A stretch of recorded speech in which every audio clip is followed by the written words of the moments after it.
Prairie Mosaic is funded by the Minnesota Arts and Cultural Heritage Fund with money from the vote of the people of Minnesota on November 4th, 2008, the North Dakota Council on the Arts, and by the members of Prairie Public. Welcome to Prairie Mosaic, a patchwork of stories about the arts, culture, and history in our region. Hi, I'm Barb Gravel. And I'm Bob Dambach. On this edition, we'll harvest maple syrup, listen to a song about making moonshine, and enjoy a musical duo from central Minnesota. The Historical and Cultural Society of Clay County in Moorhead hosted a traveling Smithsonian exhibit called Beyond Bollywood, Indian Americans Shape the Nation. One part of the exhibit profiled contributions from Indian Americans in the Fargo-Moorhead region, ranging from medical doctors to college professors. I like the fact that it's my story, and it's the story of Indian Americans that have come to this country and called America their home. And I think what I want people to take away is, though we try hard to keep the traditions of our home country, we also try equally hard to assimilate with the people that we work with every day, the people that we meet socially. And I think it's the same values that we try to inculcate in our children. You know, if everything was great and awesome in our country, we wouldn't have come here. The exhibit's called Beyond Bollywood, Indian Americans Shape the Nation, and it comes from the Smithsonian Institution. It's about the Indian American immigrant experience. Why did they come here? When did they come here? It's traveling around the country, and wherever it goes, it kind of snowballs. Whatever community is hosting it is encouraged to present the history of their local history with Indian American immigration. We have included, for the first time, the history of people from India coming to North Dakota and western Minnesota. Really, it was about 2 years ago that we began looking into this exhibit. Dr. Vijay Gaba is on our board of directors. He's a kind of a champion of Indian culture and a promoter of it.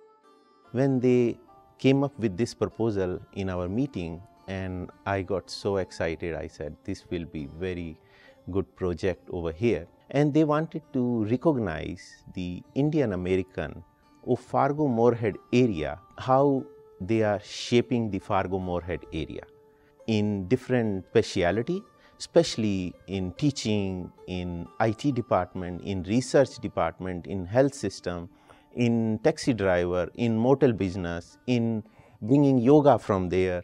And then they came up with the idea of this exhibition, and they said they are beyond Bollywood. Beyond Bollywood means they are not limited to only Bollywood dancing and filming and all these things. Their contribution is much more than that. I think one of the first exhibits that people would see is the kitchen, where we have some Indian spices and then the pressure cooker. That's such an integral part of Indian cooking because we eat a lot of the dals or legumes, and those are really hard, and so they need to be softened in the pressure cooker. There is information about how when people come from any country to this country, they come with such little baggage, maybe one suitcase, but as time goes on, you have a house and a family and things that you can't dispose of. Then, you know, there is an exhibit about physicians in this area and other people in the medical field. There's an exhibit about the teaching community, particularly the contribution of Indian Americans to NDSU. Then there is the religious exhibit. India is an amalgamation of religions. Though Hinduism is still the most popular religion there, there is a considerable proportion of Hindus and Christians and Sikhs, Buddhists, Jains, and a small proportion of Jews. So there is a religion exhibit here. We are blessed that they thought about us in a small city in Fargo-Moorhead area, and they sent that exhibition over here. And they always encourage us to incorporate about your local involvement of Indian American in this exhibition.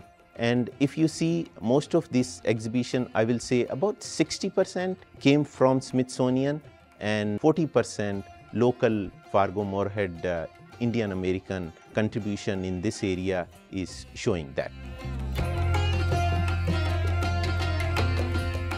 So it was professors at first, then in the 1970s and 1980s, this is when we found that doctors from India could be the solution to our rural healthcare shortage of doctors. So you have doctors like the Nagalas in Oaks and the Sarpals in Beach who came here and kept those hospitals open and expanded those hospitals. And so a wave of Indian doctors came starting in the 70s, but growing in the 80s, and it's still happening today. Minnesota and North Dakota are the two states that rely most by percentage on Indian doctors. Because of limited other resources, like for sports and all other activity, they want that their kids should at least do more education and they can shine. And now you can see all over the world, the Indians are there in most of the educated institute, and their percentage, especially in IT, healthcare, and the businesses service. That is very important. It's required for everyone to be educated in India. I want that everyone should visit this exhibition, and we have a stage in the exhibition for some weekly or sometime bi-weekly activities which are going on.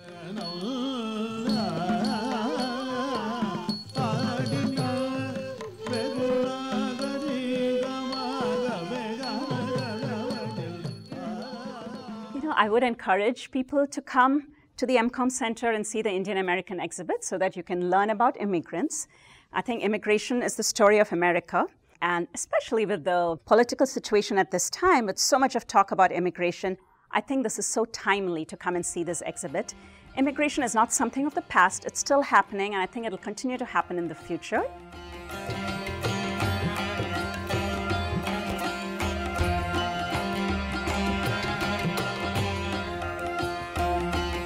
Singer-songwriter Elisa Karen of New York Mills, Minnesota, writes original songs about historical figures and events of the Northern Plains. Here's a colorful look at the characters and rowdy bootleggers of the Prohibition era. One of my favorite stories of live performance is that I was performing in a town in Minnesota. I'm not going to reveal any names of people or towns here because I don't want to get anyone in trouble. But what happened was I have a song in my Minnesota's Ordinarily Unsung concert about moonshine. It's about a bootlegger named Joseph Studer who made moonshine. And I performed it in a small town in Minnesota, the show. And one of the audience members came up to me afterwards and said, "Oh, have you ever tasted moonshine?" And I hadn't. And I told him that. And he said, "Oh, that's such a pity." And I said, "I know. I wish I could taste moonshine because I'm singing about it." And he goes, "Well, I have a friend. I have a friend, my friend makes moonshine." And I was like, "Oh, well, too bad your friend isn't here and brought his moonshine." And he goes, "Yeah, too bad." Well, 2 days later, I had another performance in another town at a library. And the head of the library comes up to me and said, you got a package in the mail. And I'm thinking, I don't live anywhere near here. How did I get a package in the mail here? Well, I open up this package and I discover in it a pint-sized Jägermeister bottle that was half filled with what I knew at that point was not Jägermeister, but rather moonshine. And there was a piece of notebook paper with one line penciled on it and no signature. It just said, "Enjoy." I was like, all right. So I got my first taste of moonshine because someone knew that I wanted it. Barkeep, I see a bottle there I haven't seen in many a year. Studer's moonshine, better than beer, the best brew in the land. They cheer, the best brew in the land. 1920 Prohibition decreed, no drinking was the law to heed. My crop failed, I was in need, had a wife and 10 kids to feed. Indeed, a wife and 10 kids to feed. Moonshine, moonshine, the brew was mine. I made the best in the land. Moonshine, moonshine, illegal lifeline. Gave my family a hand.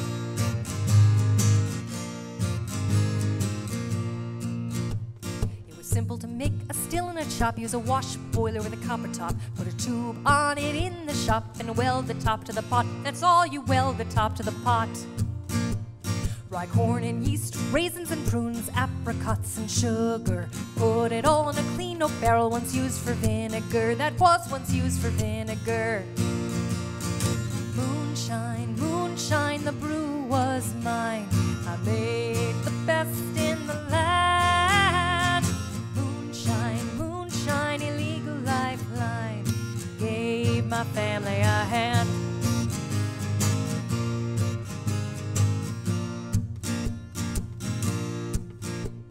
The lawmen would head our way, Sheriff Dan would call to betray. The feds are coming and planning a raid, so we'd move the still far away. We'd hide the still far away. The piano was our whiskey cache, the feds once came to find our stash. To the piano young Jenny did dash, she played till the feds left abashed. At 12, played till the feds left abashed. Moonshine, moonshine, the brew was mine. I made the best in the land. Moonshine, moonshine, illegal lifeline. Gave my family a hand.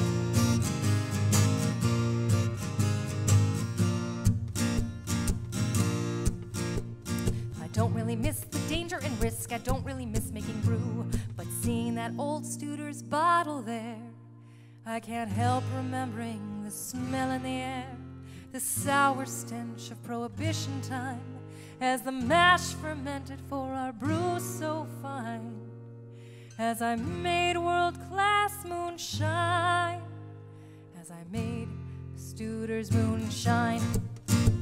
Studer's moonshine. Moonshine, moonshine, the brew was mine. I made the best in the land. Moonshine, moonshine, illegal lifeline. Gave my family a hand.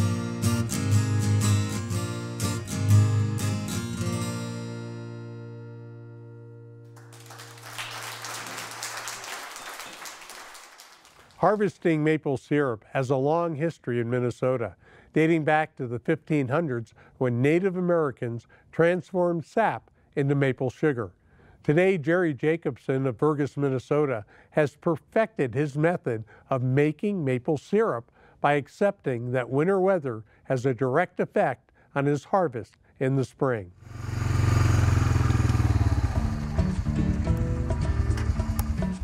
My name is Jerry Jacobson. We're in Fergus, Minnesota. Jake Syrups and Natural Products is the name of our company. So did you get which ones here? I didn't know. Well, I actually retired in '94. You want to get the ones closer. You know, I thought, well, okay, now what am I going to do?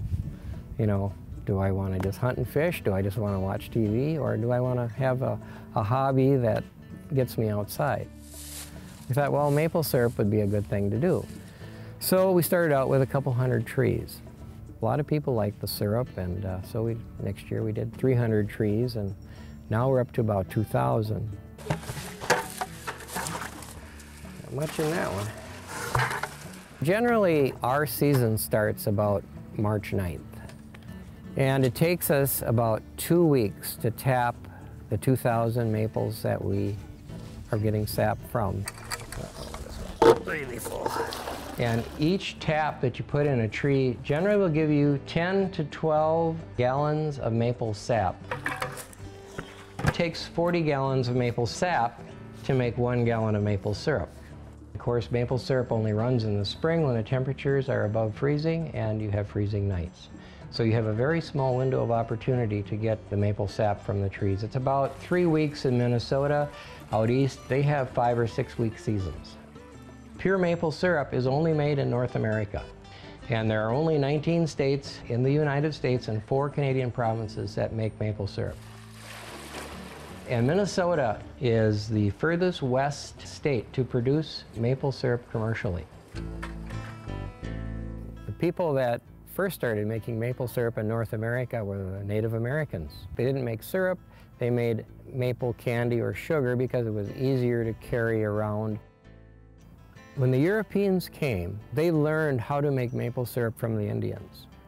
Well, the Europeans came with their metal pots, and they could boil the sap in metal pots. What did the Native Americans use? They didn't have metal pots. What they did is they would take hollowed out logs, and they would take stones and heat them in a fire. And when the stones were hot, they'd take it and they'd put it in the maple sap. And it would heat up the sap and cause evaporation. They'd take the stones out and heat them again. And of course, after they were introduced to the metal pots and stuff, then of course, they would use them too. Before we had a reverse osmosis system, we had to boil every bit of maple sap to get a gallon of syrup. And as I'd mentioned before, it takes, on average, 40 gallons of maple sap to make 1 gallon of syrup. The reverse osmosis will take out about 75% of the water from the maple sap before it hits the evaporator. So when it hits the evaporator, instead of 40 gallons, now all it takes is about 10 gallons of concentrate coming in to make a gallon of syrup. To me, it's kind of nice just to think about the fact that you're not going to have to spend all day boiling. Once we have time to actually bottle, we have to take it all in here and finish it. Now, syrup coming off the evaporator has a lot of, they call it niter or sugar sand in it. It's very thick mineral deposits that stays with all the syrup. So you have to get that off the syrup in order to bottle it, so that you know, when you display your bottle, it's nice and clear. So what we do is we take all that syrup that we've made off the evaporator, we put it in this pan, and we have to heat it up to 211 degrees. If it's too thick, then we have to add a little distilled water to it. If it's too thin, we have to boil it a little bit longer. Then, once we're sure that we have the right density on our syrup, we run it through a filter press. In order to get the syrup through this particular material, you have to add diatomaceous earth to the syrup. It's crushed ancient sea creatures. It's shells. It coats the paper so that the molecules of the maple syrup will pass through them. It's kind of like water on gravel. When you bottle, the minimum temperature in order to kill any bacteria in your bottle and to seal it is 180 degrees. So generally, if we bottle it at 200 or so, it's probably 190 when we actually cap it. So we're going to get a good seal, and you know, there won't be a problem with spoilage. So it takes us about 4 days of bottling to complete 400 gallons of syrup. This is considered grade A dark syrup. I can show you contrast of what that looks like compared to something that's either a light or a medium syrup. And we sell a lot of different containers, fancy bottles, different shaped bottles. We do it in glass and plastic, so. Nothing like pure maple syrup. You know, if you've never had it, it's a real treat. Michael Ray Pfeiffer and Kurt Hutchins are a strong musical duo that thrive when performing to any audience. Their appreciation for music is evident in the original tunes that they arrange and produce themselves.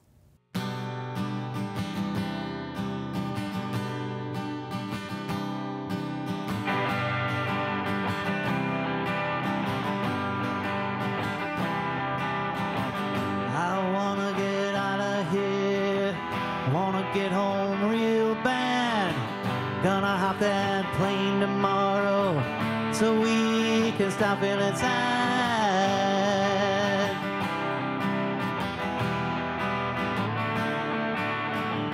Orders come and our plans change. It's a different story every day. I'll be home day after next if I can just find a way. Daddy's coming home tomorrow, gonna be home tomorrow night. Be sure to say your good time prayers and hug your mommy real tight.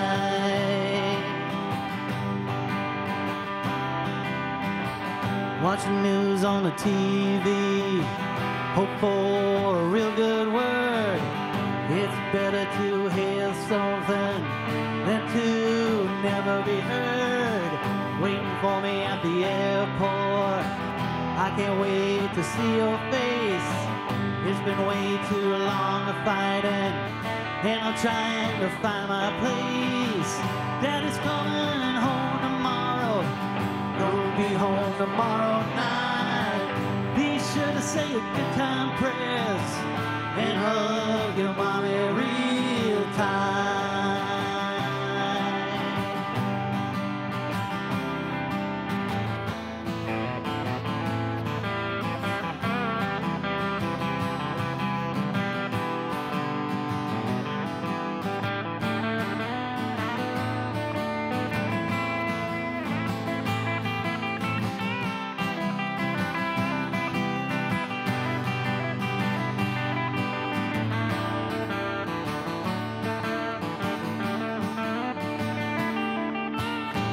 Daddy's going home tomorrow.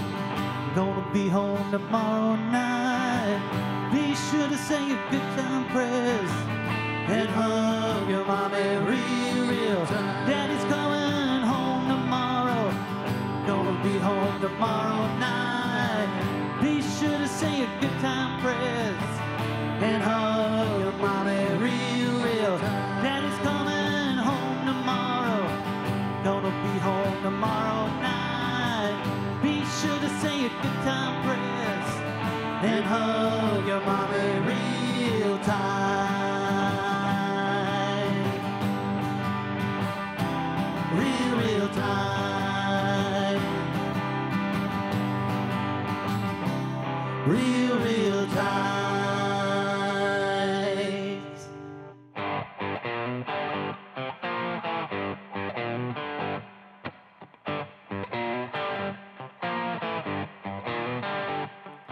Brick house mama, be my baby tonight. Brick house mama, be my baby tonight. Shake your hips crazy and shimmy all night. Well, you can show me once, but please show me twice. I said, brick house mama, be my baby tonight.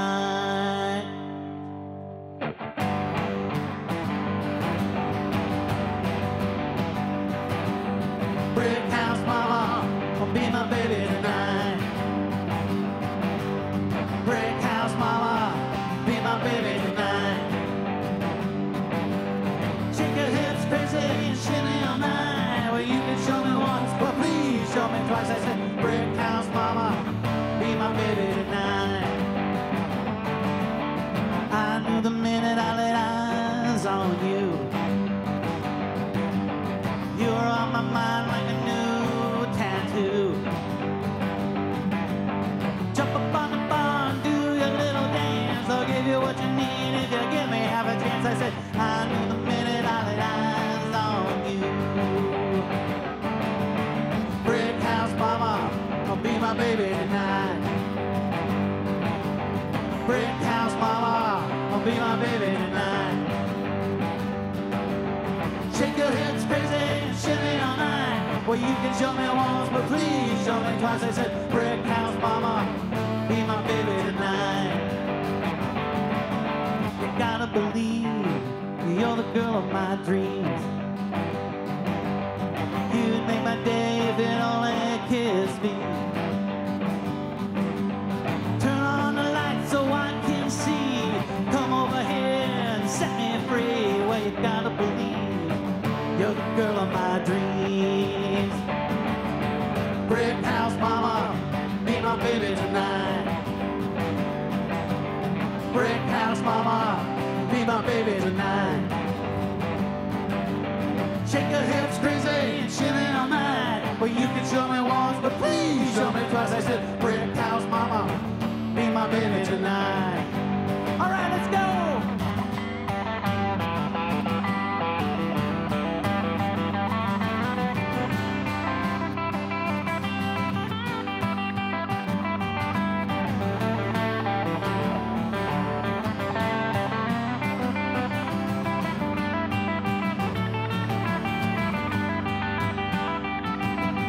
Please, baby, please, drive me crazy tonight.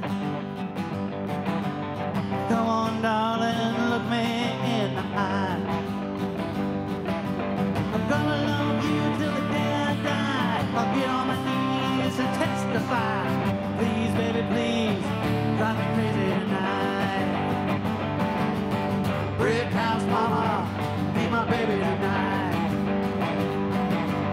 Brick house mama, baby tonight.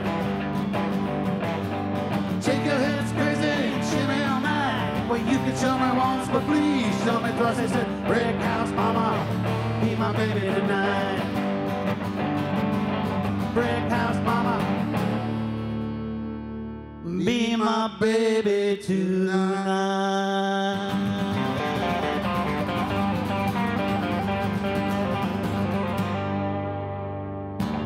If you know of an artist, a topic, or an organization in our region that you think might make for an interesting segment, please contact us at prairiemosaic@prairiepublic.org.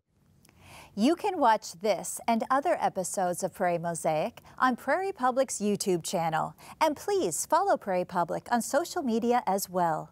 I'm Barb Gravel. And I'm Bob Dambach. Thank you for joining us for this edition of Prairie Mosaic.